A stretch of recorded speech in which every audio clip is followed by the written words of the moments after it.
Randy, it's Bob Lazzari and Tony D'Angelo here. Welcome and thanks for giving us a few minutes tonight, Randy. Hey, Bob, Tony, how are you tonight?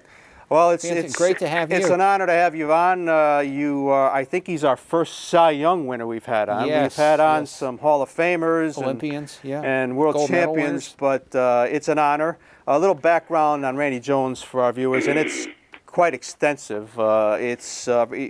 Grew up in the Fullerton, Yes. California area. Tony earned a bachelor's degree from Chapman University, that's in the LA area, and drafted by the Padres 1972. Went on to become the first Padres pitcher in an All-Star game in 75. Yes. Of course, the magical 76 Cy Young year. He started and won the All-Star game also in 76. It was a magical year. I watched the game. And had it was the first Padres number to be retired, number 35. And right now he does a lot. He stays involved with baseball. President of the Randy Jones Original Baseball Barbecue Sauce. There's nothing that goes better than baseball and barbecue sauce, right, Tony? You can't beat it. Tony can tell you all about that. But Randy, known for his sinker when he pitched, they called him the Junk Man. Yes. But many memories. Again, Randy, back in 74, 75, I was 13, 14 years old. Growing up watching you pitch, you had the 16 wins at the All-Star break, I believe, that year, and it was just a magical thing. And here you are, you weren't playing with the best of teams, and we're on the East Coast, and we're hearing all about Randy Jones. And seeing you pitch, it was such an honor to see the sinker. People wanted to all get up and hit against you, but nobody could hit you. Yeah. Well, uniquely, I think in the old days, a lot of us, we did pitch to contact a little bit, and a little bit more than now. We didn't have the radar gun guys, so nobody. We had to guess how hard everybody was throwing, but a lot of more off-speed guys like myself, and the whole idea was to go out and get ground balls. And so, our philosophy: why go out and throw 4 or 5 pitches to a hitter when 1 or 2 should do it if you're looking for ground balls? And that was kind of the philosophy: be aggressive in the strike zone, and that's what we were able to do, especially myself. That's exactly what I did. And when I think of the sinker, Tony, we think of guys like on the East Coast here. Yeah. In addition to Randy out there, we had Tommy John, Mel Stottlemyre. Yes. And we always heard from the announcers that they actually pitched a little bit better when their arms were tired. Was that the case with you, Randy?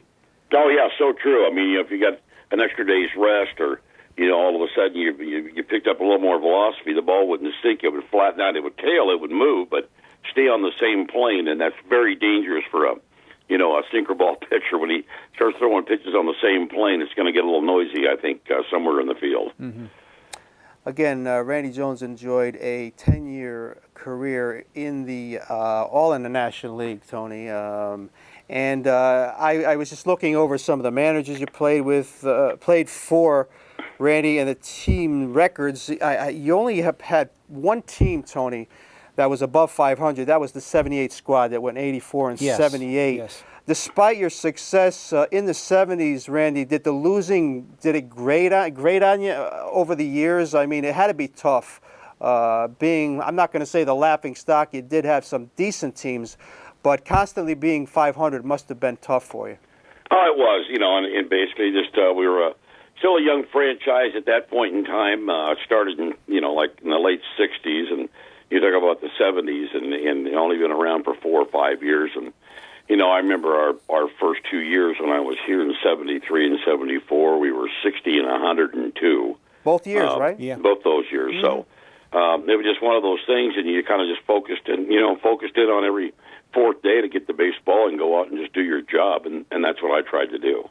And as we talk to Randy Jones, Tony, we're going to do a collage on the screen of some Randy's of his old cards. baseball cards and some pictures of Randy back in the day. I counted 8 managers at least that you played for, including guys that were known for pitching, Tony. Roger Craig, George Bamberger. Could you tell me maybe what was one of your favorite managers out of the 8? You started with, I believe, Don Zimmer. Ended with Bamberger. Joe Torre was there. Did you have a favorite manager you played for, Randy? Well, John McNamara, in the mid-'70s was great. And even at the same time, Johnny Mac was a great manager. I thought he was a good player manager. And, And at the same time, the year I won the Cy Young Award, Roger Craig was actually my pitching coach. You know, and so, you know, Roger Craig was good, you know, in 78, when actually our only year of being over 500, Roger was at the helm and did a good job, a good motivator. So, you know, I would say Johnny Mack and, you know, actually probably my favorite one, guys, is you don't even know about when I broke in 72, my first manager in Double-A was Duke Snyder. Wow. So What was it like to play for Duke, Randy? that was a lot of fun. I mean, we were in the Texas League in Alexandria, Louisiana, and Duke was at the helm of the ball club, and it was a real joy. That was a fun summer, my first one in professional ball, and Duke definitely made it a little bit more exciting. He was a good man. And as you see on our screen, various baseball cards of Randy, including, and also, Tony, that Sports Illustrated cover back in the day, yes. which you'll see all over the internet if you Google it. Again, Randy was people forget he was the runner-up in 75 to Tom Seaver, Tony, of the Cy Young. Seaver had a Not a great bad year guy that year. to fall short, too. But again, folks, we're on the phone with former Major League pitcher Randy Jones, the 76 Cy Young Award winner. Tony, question. And Randy, you know, to me, and good evening, and it's an honor again to have you. Thank you. The 43 games that you completed over 2 years, which to Bob and I, that's a staggering, monumental, impossible type of thing. You know, today we're in a culture where it's starter, middle inning man, and closer. And how do you feel about all this? I mean, why aren't pitchers throwing complete games? Or perhaps if you threw a few less complete games, would you have gone on a little longer? You know, what's right? What's wrong? Well, I think it's just a trend that's happened in the old days. That's what we just anticipated. We, you know, you go back and we were getting 38 to 40 starts a season. We were on a 4-day rotation, and we just went deep into games. We just kind of prided ourselves on getting the last 9 outs. I mean, it was really important to get them, and you know, so it was kind of a pride thing. You know, the bullpen wasn't that big, but now the transition is saving people's arms and what's going on. There's no doubt about that. They're just, you know, a transition where you have especially guys 7th, 8th, and 9th innings, you know, and they're taking better care of pitchers' arms. There's no doubt about it, and I understand it. But I just did a card show with Juan Marichal this last weekend in Texas, and we were talking about the good old days, and you know, 25 complete games in a season, 300+ innings, and it's just things, guys, you'll never see again. I mean, if a team had 25 complete games, it'd be pretty phenomenal today in baseball in 2010. Which is what Randy Jones did, Tony. 315 innings, 25 complete games in that magical year. Now, I read, Randy, that I think it was toward the end of that year. You had a little nerve problem in your arm. You had to have some surgery done on it. Do you think it was from the wear and tear, or was it just kind of a freak thing that just needed to be looked at? And just tell us what your opinion about the arm. I guess it was exploratory surgery at the time. Yeah, it was, and the guys, you know, I probably pushed a little bit too much. You know, you're 26 years old, and my arm was pretty tired there in September, but. You know, kind of tough if they kind of, they dangle the ball in front of you. It was pretty hard not to grab it, you know, and try to pitch. And I probably pushed a little bit too far. And unfortunately, you know, mine was I snapped a nerve, which is just really uncommon. You just don't hear about it. And lucky me, it was one of those things where they went in, they thought it was a tendon, and when they saw the nerve it had snapped, all I could do was just sew me back up and let it regenerate. I just had to wait and be patient and rehab it once the nerve grew back together, and you know, by the 5th time that I did that, you know, that's just shortened my career. I just couldn't do it anymore, and everything else felt pretty good. The head, the arms, or the legs felt good, but I couldn't get my arm to respond, and I finally had to hang it up, you know, at age 32. But you know, there really no complaints. You could if yourself to death, but I just enjoy the years that I played, and I'm still involved in the game, you know, to a degree now, and I just can't say enough about it. I don't think I could change anything, you know, at all. And it's great. Again, I guess when we grew up, Tony, it was the perfect timing to see guys like Randy pitch in the 70s we were fortunate enough to be at to watch that All-Star Well, game. we're staying up late to watch you, obviously, but we wanted to see you. But yeah, I would get Yeah. the box scores, and I was such a fanatic at the time, Randy, in the '70s. This is how crazy I was. Mid '70s, I used to follow the San Francisco Giants because my father was. You mentioned Juan Marichal. I asked him in the late '60s, who's the best player, Dad? Who's the best pitcher out there? You got Marichal. He took me to see him at Shea Stadium, and I followed the Giants.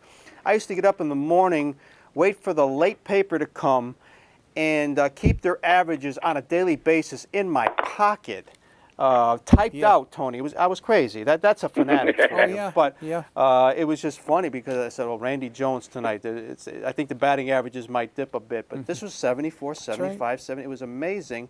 I should tell our fans also out there, Tony, that the year that he was runner-up to Seaver, Randy did win the ERA title, 2.24. Yes, that's correct. And for a 10-year career, when you have an ERA of 3.4, think about a guy now who's been around 10 years that has a career ERA of 3.4.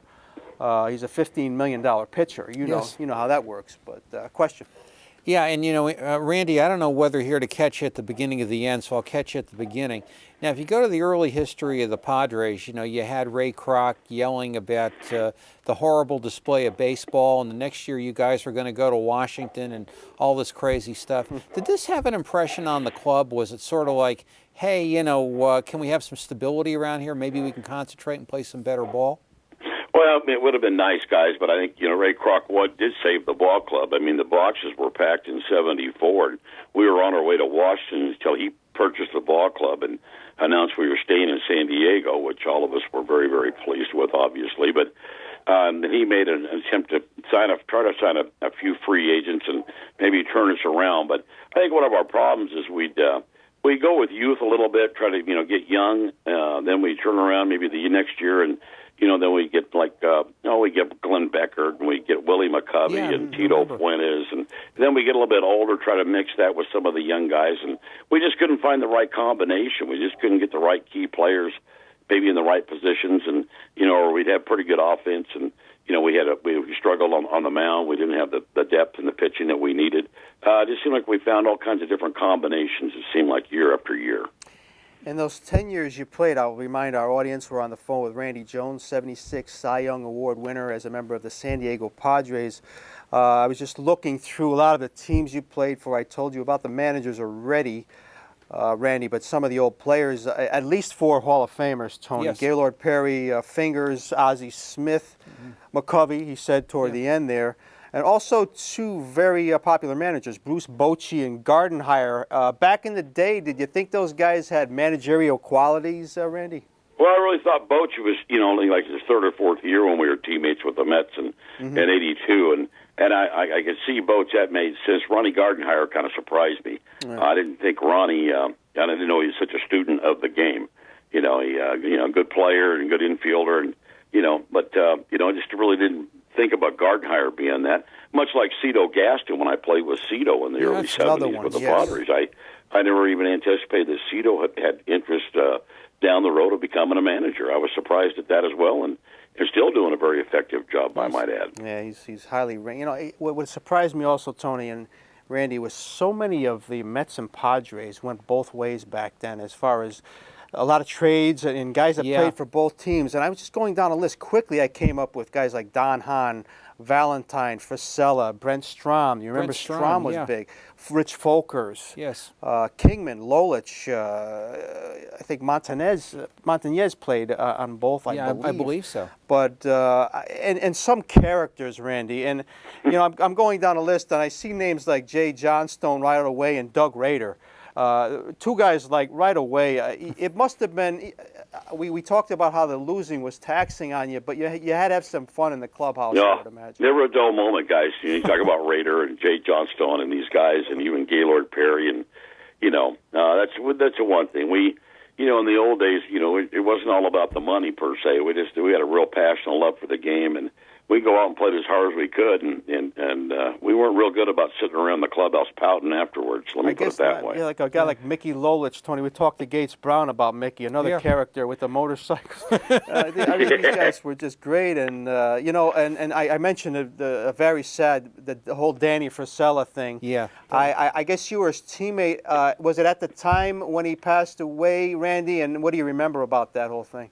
Oh, Danny was a great guy. In fact, we were really good friends. He's probably my best friend on the ball club in '75, guys, and we were really close. We did some duck hunting and some various bird hunting that during the off season. And I remember it was just very, very tragic when he passed away accidentally there, on New Year's Day. And in fact, I was a pallbearer at his funeral services. But sorely missed his abbreviated life that Danny had. But what a great teammate and a great guy. He was very helpful with me in '75.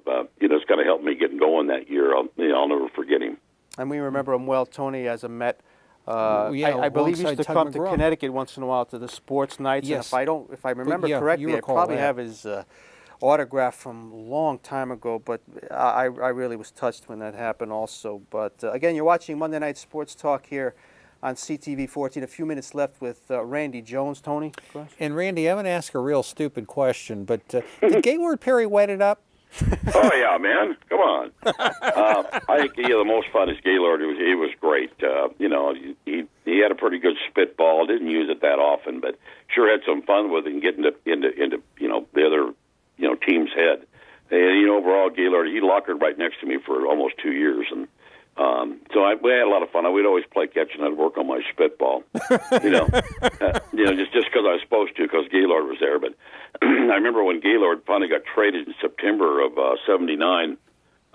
He was up showered, and so before he left the clubhouse, I made sure he autographed half a tube of Vaseline for me, and I've still got it here on my mantle. So. It was great. I mean, everybody thought he was. And he had a good forkball that he would use, and then every once in a while he'd load one up, and they looked the same pretty much. So he was sure fun to watch. And of course, in '78 when I was watching him, he ended up winning the Cy Young Award in the National League that year.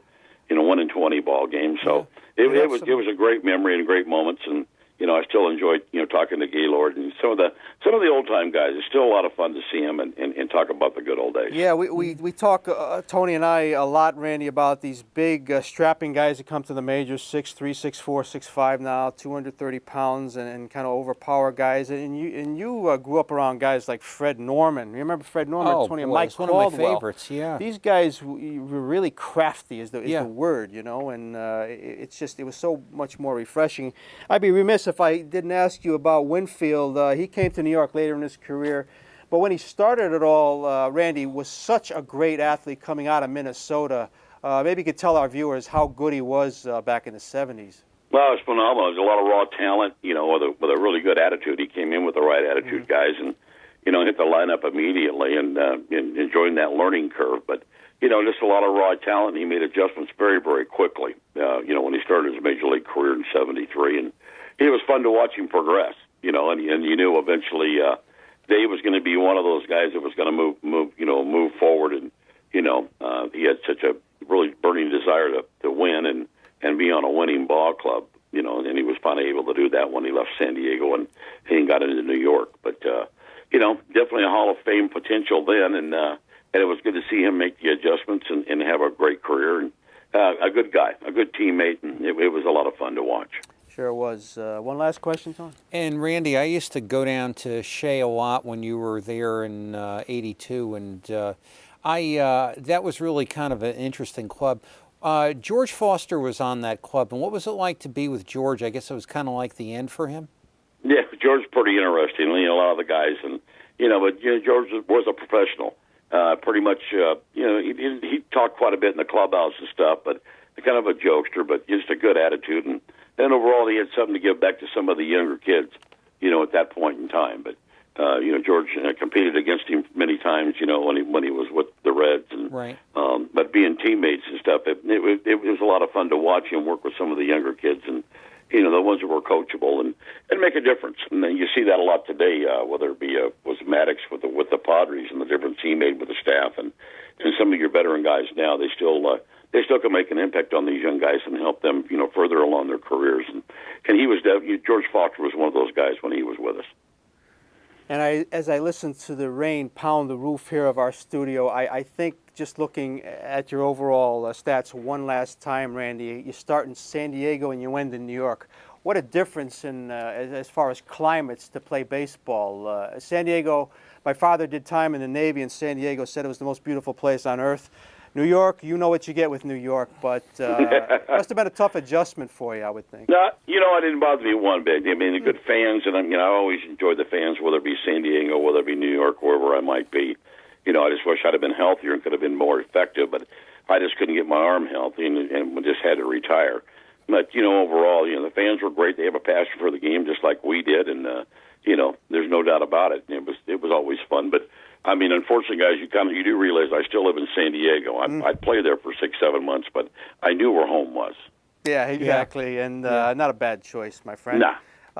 Again, his name is Randy Jones, the '76 Cy Young Award winner, host of his own radio talk show throughout Southern California. Tony is involved in all kinds of things, spokesman for the Padres, and a bevy of other things you can catch on the internet. And a gentleman. Affectionately We're so pleased to have known him. as the Junk Man, and one of the best sinkers I've ever seen. And I want to thank you personally for being a great part of my youth, Randy. And thanks for being a friend, and thanks for being in touch. And I wish you continued luck with everything you do. And thanks for giving us a few minutes of your time tonight. We are on, Bob, sir. Tony, my pleasure. Anytime. And you guys, good luck to you back there. And sorry to hear about the rain because it's about 80 degrees and beautiful here, I'm afraid. You dirty Everyone dog. kills us over there. Yeah. Well, enjoy it, Randy, and hopefully we'll talk again soon. All right, guys. Thank you now. Take care. Good now. night, sir.